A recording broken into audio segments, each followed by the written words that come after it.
Hey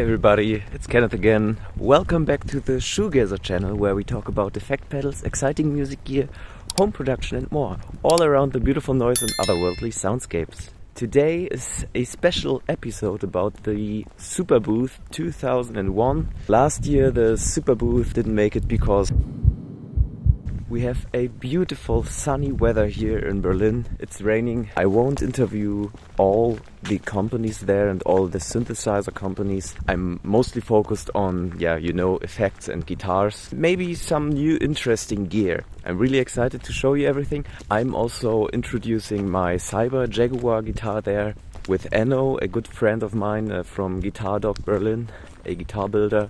Many people liked it so far, and today's the last day. I hope you don't mind that all of us will wear masks. I don't understand why this would be a problem, apart from that it hides my spot and that I don't spit in someone's face. It's a pretty good thing.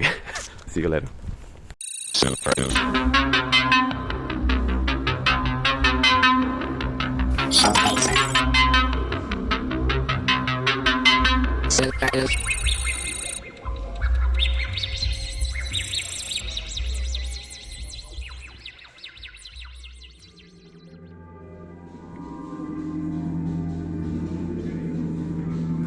So I finally arrived at the FEZ where the Superbooth is.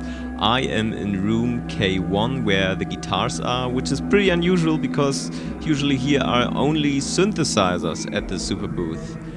But I will show you first where I am located, so let's go. Next to some unique guitar builders from Germany, there are also companies like Soniccore, Ploytech and Akai. Also Dreadbox, who are making very great effect pedals and synthesizers. And here I have my booth with Enno, my friend from Guitardoc, who has made the body of my sample playing guitar, Alien. Yeah, and most of the time I'm teaching it to people who are interested. And of course everyone could try it out and play something on it. Some play funk with it and some very shoegazy stuff.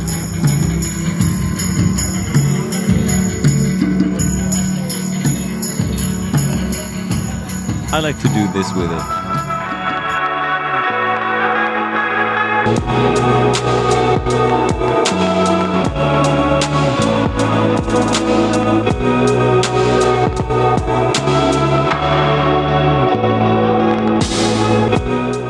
I also discovered a technique how to play the sampler and the guitar at the same time, so I could make this setup sound like dirty post-punk.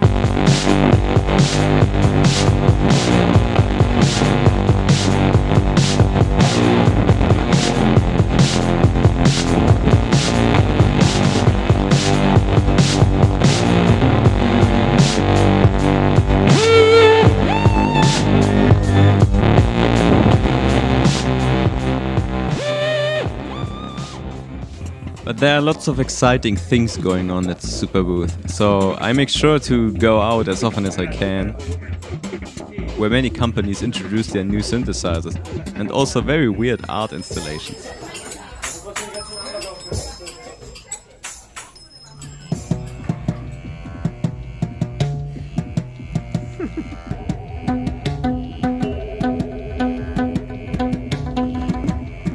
Fred of Akai also tried his beatmaking skills on this weird thing here.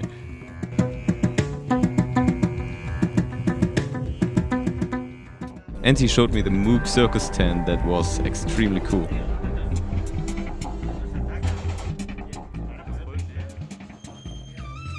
But then it got really weird when I visited Kiami controllers at Fuchsbau to try out their meaty synth guitar that was triggered by a laser instead of strings or keys.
So everybody, I finally found time to interview some interesting new companies here. And yeah, I think I will start with the guitars. So I guess we are all interested in that. So let's start.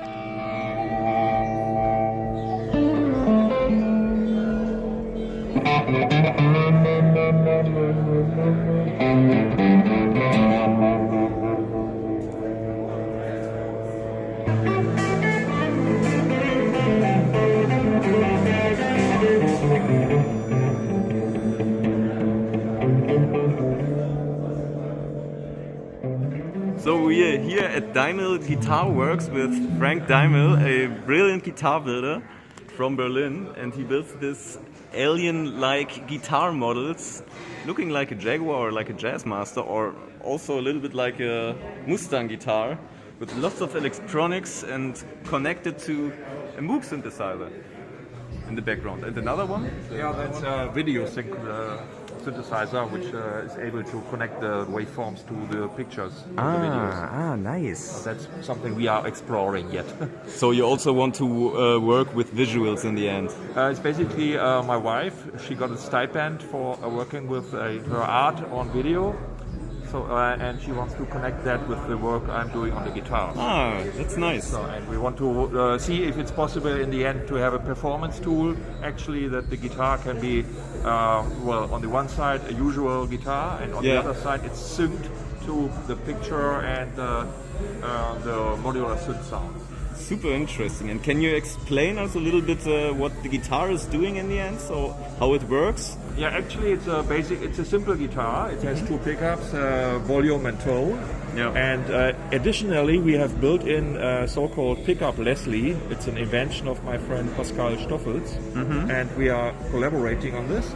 And the Leslie itself creates a pulse which gets sent out by a waveform to the modular, and you can actually control the speed and the intensity on the guitar.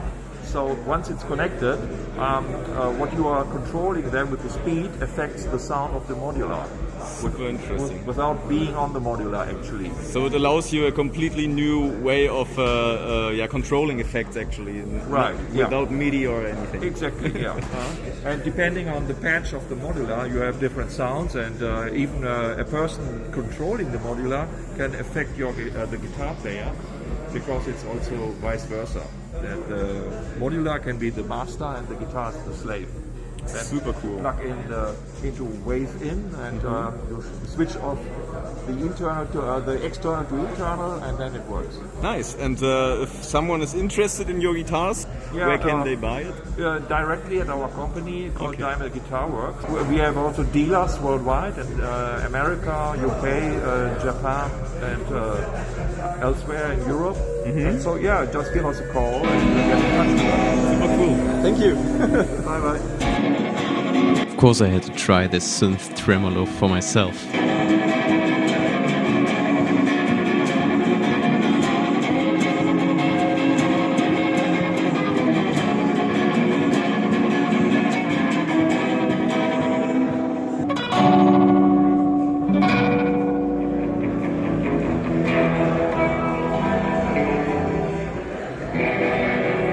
So everybody, I'm here at Babushka Guitars. As you can see here, these are super beautiful guitars and all made of very special material. Like, was it this one that's out of a door or something like that? But let's ask Nicola himself. Hi there. Right, I'm building guitars now for 12 years. I was trying to build mostly sort of single items. What I'm trying to do is I'm using mostly very old wood, most ancient woods, like especially this one, which is from a church from south of Germany.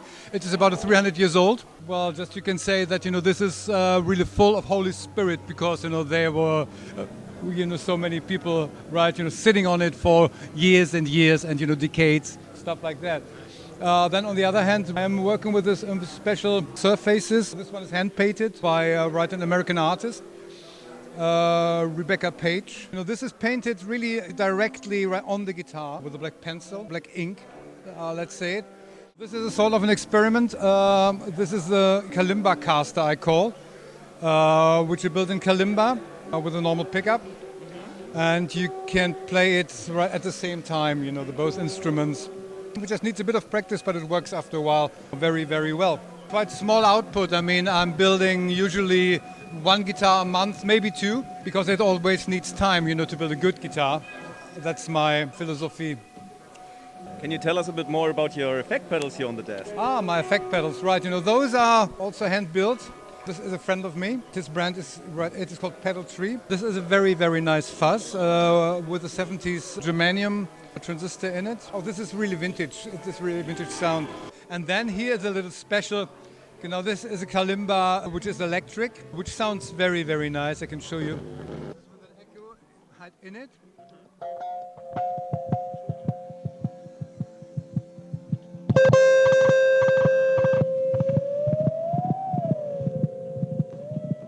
It's like a synthesizer, if you like.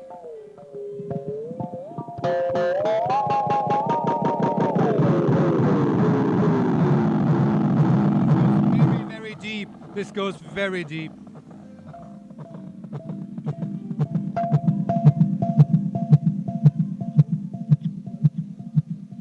Sounds amazing. So my brand, right, it's based in Berlin. So I live in Berlin, I work in Berlin. I've got an online shop.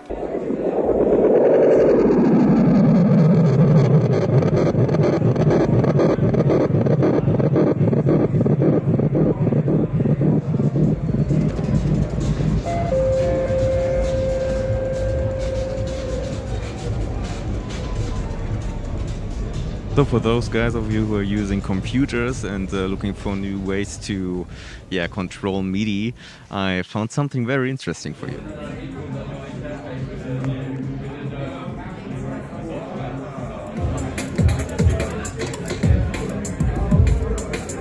Slower and faster. Does it work? Ah, okay.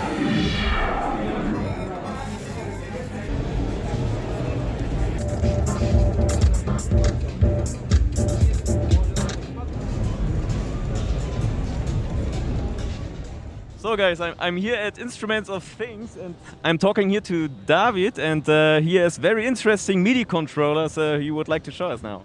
These are motion sensors to control MIDI signals. You can either control change signals or MIDI note on, note off messages.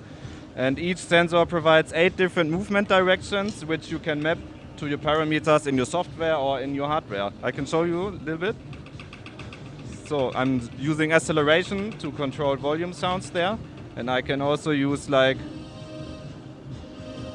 different angles, three-dimensional in the room. This one controls the melody, and with this one I can trigger drums. And I can choose different drums based on the direction. This is a receiver hub for the sensor, and you can use up to 6 sensors simultaneously with one receiver. We will launch it tomorrow on Kickstarter, so this Sunday, with a discount of 40% for the first units, so feel free to check it out. Thank you very much, David.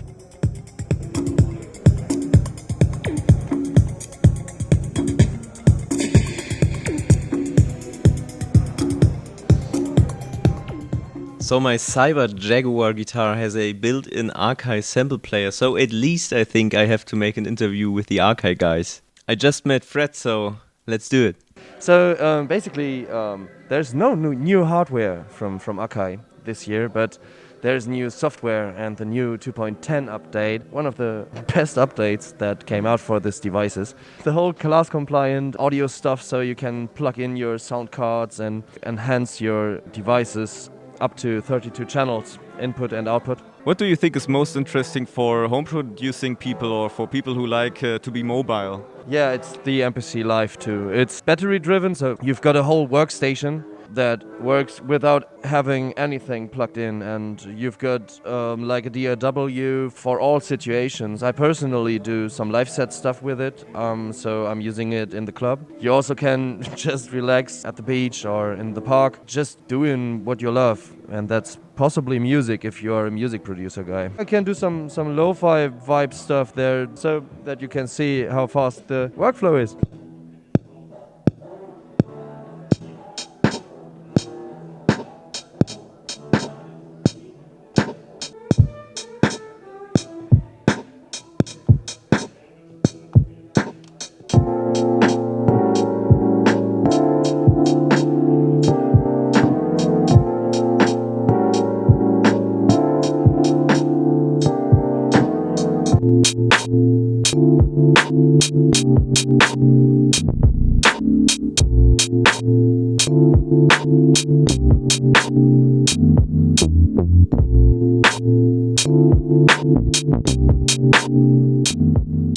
So I guess we could see how easy it is to make a beat with the Akai MPC sample players.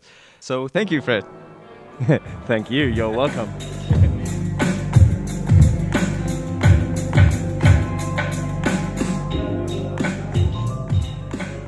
So after a little jam with the MPCs, we finally came to an end. I hope this video gave you a little insight into the Superbooth 2001. And if you want to discover more exciting gear and find out more about my music, feel free to subscribe to my channel. And while you're at it, feel free to like this video if you enjoyed it. Thanks for watching.